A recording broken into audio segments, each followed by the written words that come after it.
Welcome everyone to our latest book club for Odyssey Books.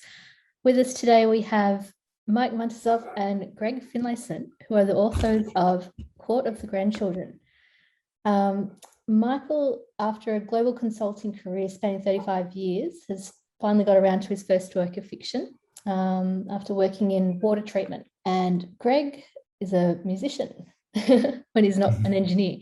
And consults for water authorities around Australia and in the US in fields such as desalination, integrated water management and climate change planning, which makes you both quite knowledgeable about your area of climate change and rising waters and some of the other topics that have come up in your book, which we're very excited to talk about today. So I might hand over to either of you to do a little bit of an introduction about your book. We're going to do the celebratory holding up of the book here, which is, the key thing is the end of the process. You end up with one of these, which is pretty cool. But maybe I'll just talk about how we got to this point. So Mike and I, not only do we sound like we've got the same careers, but we worked together for, 20 years or something, a long period of time. Some years ago when we started writing the book, it's probably longer ago than I imagine, Mike and I were talking about our frustrations with a lack of movement on climate change. How was it that nothing ever seemed to happen, even though there was a need for things to happen? What we came to a conclusion, it's a pretty obvious conclusion. The problem was that people weren't really talking to each other in a very reasonable way about things. And it occurred to us that a way to put forward different points of view was maybe to write a novel where people who weren't the people who were talking to each other were instead talking to each other inside the novel about the issues they were worried about. So that was the impetus to sort of create somewhere for a conversation to happen that was difficult to otherwise happen. That's why we started writing the book, and the book you end up with is not the book you start writing. So lots of other things happened as we wrote it. You create characters and you create a place and you create a plot, and then some of those things take control that you didn't realise they were going to have, and the book went in directions that perhaps we never imagined when we first started writing it. I think that's fair, Mike. But for me, there's still a core theme of the book, which is thinking about the future and the effect that the actions we have today have on the future, which obviously climate change is a big example, but also to think about how things can be surprisingly different, not very far from now. And when we wrote the book was before COVID, and I use this example now whenever I'm talking about the book to people. There's one little element of the book which seemed shocking to us, which was the idea that in the United States there'd be a restriction on travelling between states because of things that originated climate change. And this was just such an outrageous idea. We thought this would really wake people up to the importance of climate change. Who would have thought that 3 years later we've been sitting locked in our own houses in Melbourne and not able to even go out after 9 o'clock at night. It just shows you how quickly the future can come upon you. That's really why we wrote the book, and I think the fundamental story of the book to me is in the title. In this future we imagine that people from today, who are much older of course in this future time, are asked to account for their actions. Did they do the right thing today? It came out of the idea that people often talk about when they talk about climate change, which is how are your children or your grandchildren going to feel about this? And so it was making that idea literal. You were literally held to account. So that's my little tale about the genesis of the book, if you like, and what happened along the way. I know, Mike, you've got some thoughts as well, I'm sure. Well, I'll try and carry on from where you just finished, Greg. So the premise of the story, and probably most of you have read it, the best summary is the simple premise that what if in 30 years' time our grandchildren take us to court for climate crimes? And so in a very simple way, I think that summarises the point. And as Greg says, when you start this, all sorts of other things happen. And so two other themes really pop out as we did this, which aren't explored obviously as thoroughly as perhaps the climate question is. But one of them is the impact of AI on relationships. And it's a very fascinating area. So that's the second theme. And I suppose the third theme, which again is touched on but not pursued, is the one of euthanasia, which is how the whole story kicks off, and how euthanasia, or how people might think about euthanasia, might change with time. So they're the sort of key themes, with the primary one being, of course, the climate one. Well, one of the things that drew me to want to publish the book to begin with was the fact that it was in our near future. Most post-apocalyptic or most climate fiction that we come across is very far into the future and a little bit fantastical in some ways, or some steeped in reality, but it's so far distant that we're not really connecting with it quite as much. So having your story that literally only 30 years away, and it's going to happen in our lifetime, so we can really relate to it a lot more, I think.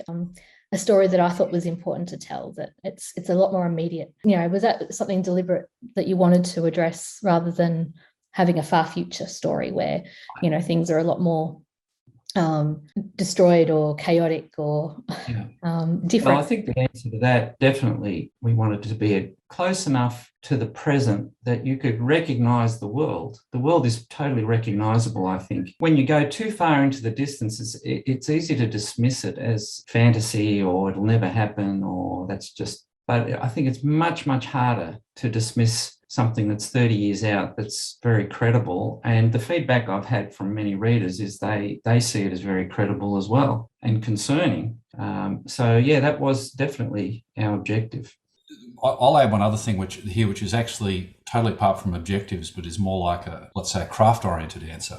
I'm like a long time, since I was 10, avid reader of science fiction. I've always been conscious of this real challenge that exists when you write a near future novel, in the sense that the ideas seem very testable. Whereas if you write a much further into the future science fiction book, you can say anything you like, because it's like, well, it could happen by then, provided it sits within the laws of chemistry and physics. There's another way in which Mike is saying is true, is that it makes everything seem more testable. And what that does is actually put much more of a strain on you. I don't think we realised this till we started writing, which is that, either Mike or I would suggest some idea for the book where we wanted to represent the nature of it being in the future, and then we'd have long arguments about whether it was credible or not. And I think that added a lot to the strength of the book. Whereas I think if you had a book that was 200 years in the future, you'd just be saying, nah, well, it could.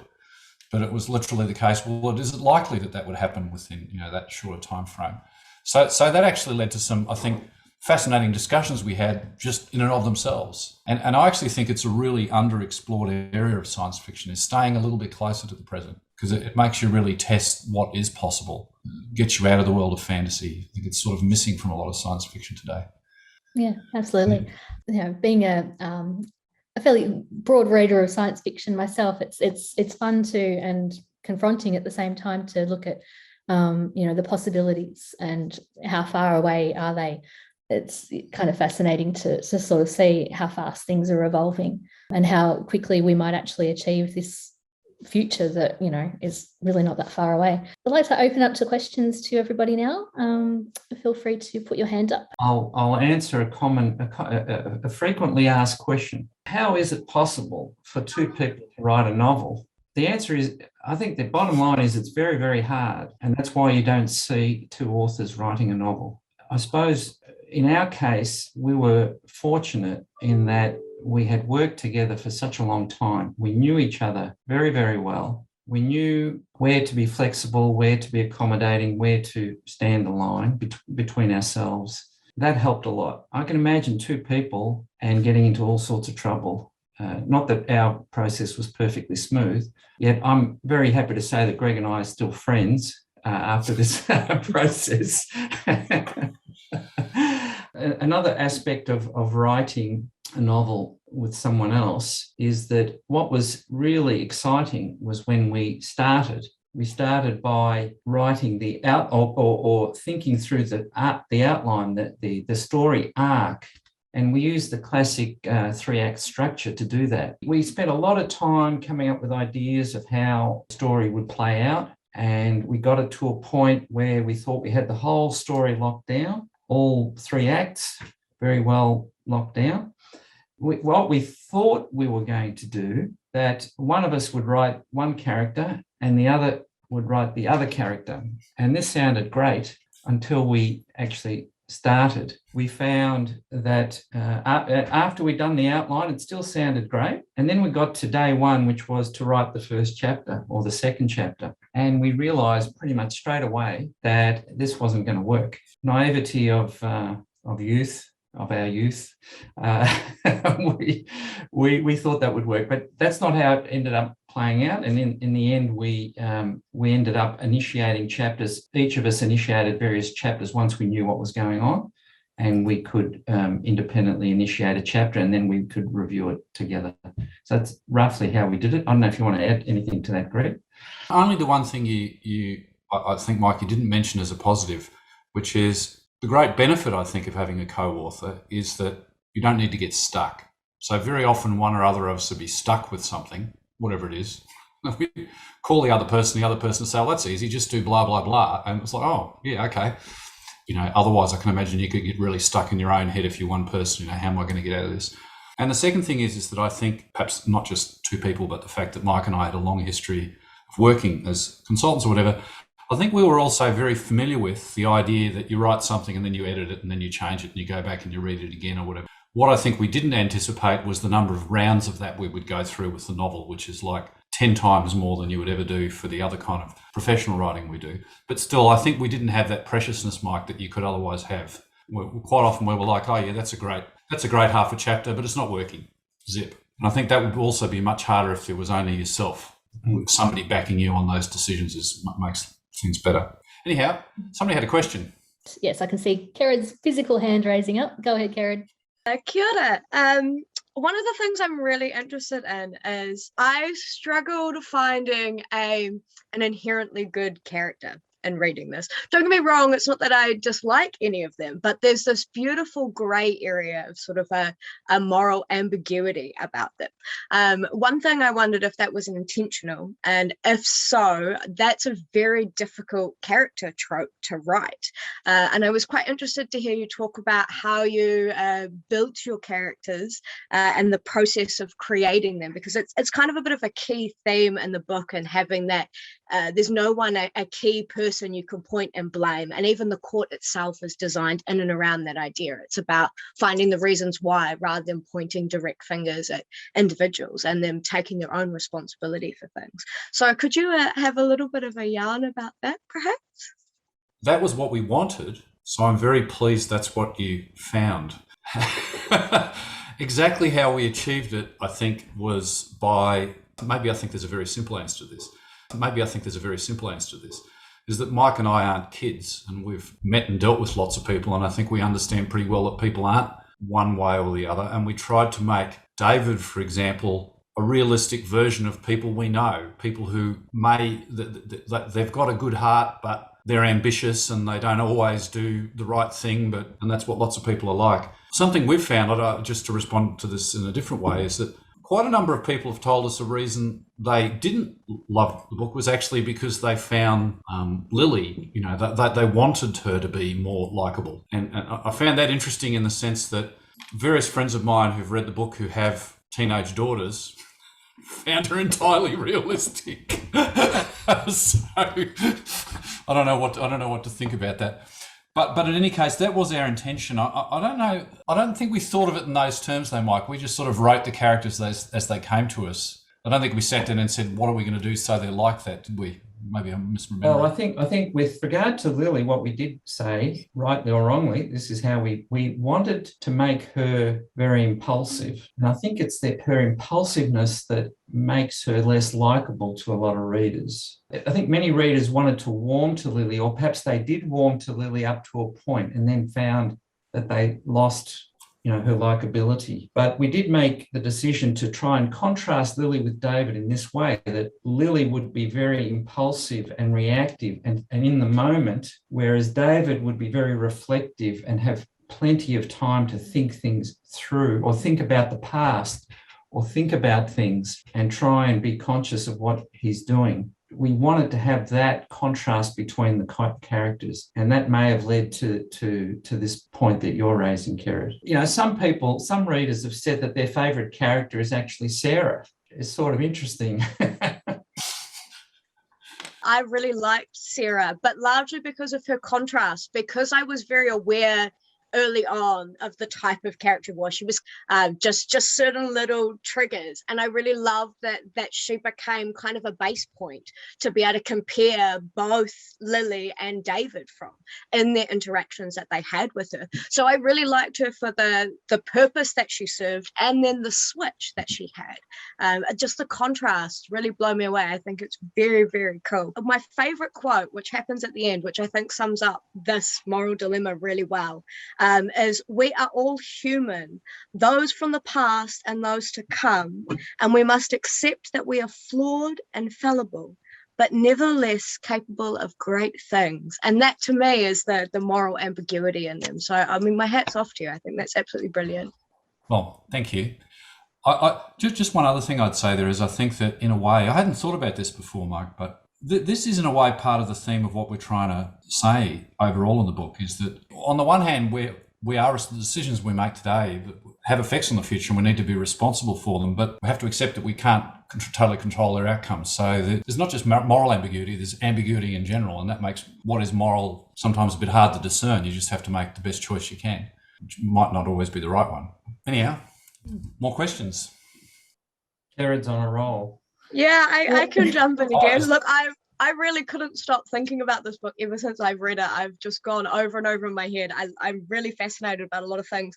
But one thing that I'm really interested in is your decision to set this in America. Now, clearly, you're both from Australia, so one would presume that you'd make a setting in your own hometown, or at least in your own area. So how did you come to decide that America was the right place to set this, and then the research to be able to write it in America? Oh, you go for it, Mike. Okay, I'll go for it. Well, first of all, both Greg and I have spent quite a bit of time in America. I've spent several years in America, so it's not sort of totally foreign to me.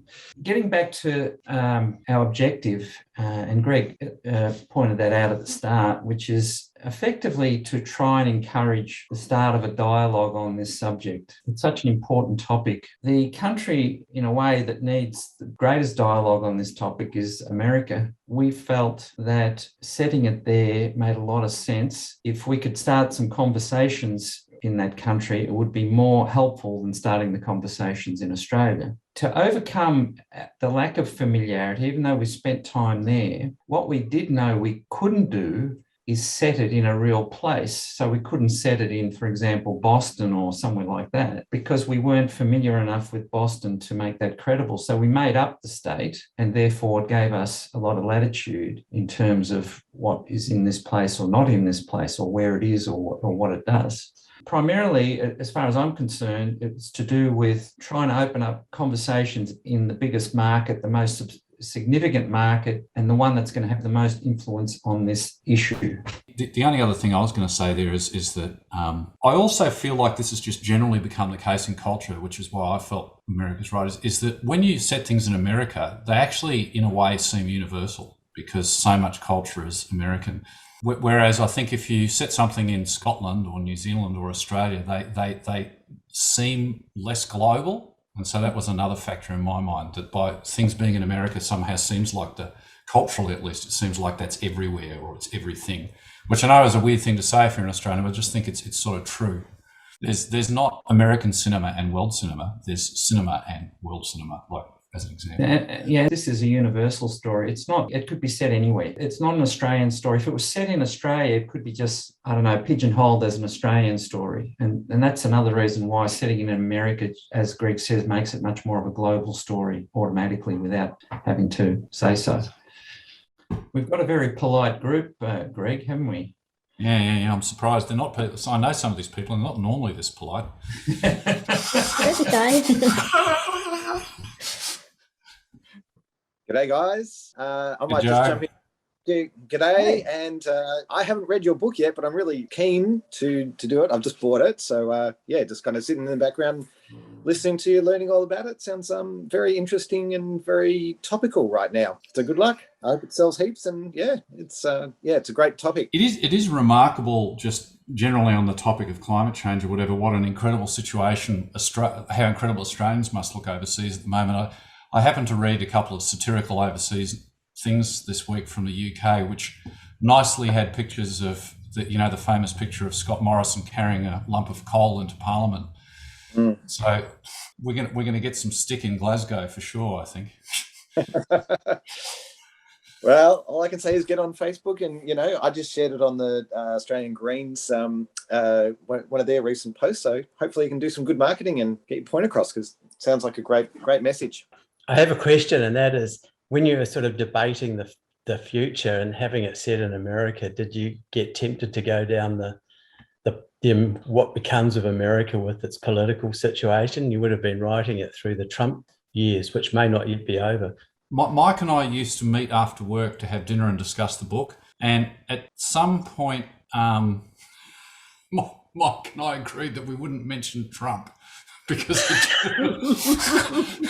it so disrupted our discussions that were meant to be about the book. So it was in the air from that point of view. The honest answer is, I don't think we did contemplate it from that point of view. I can't remember ever thinking about this, Mike, whether there was can you remember ever talking about whether we'd take some collapse of America with Trump into account?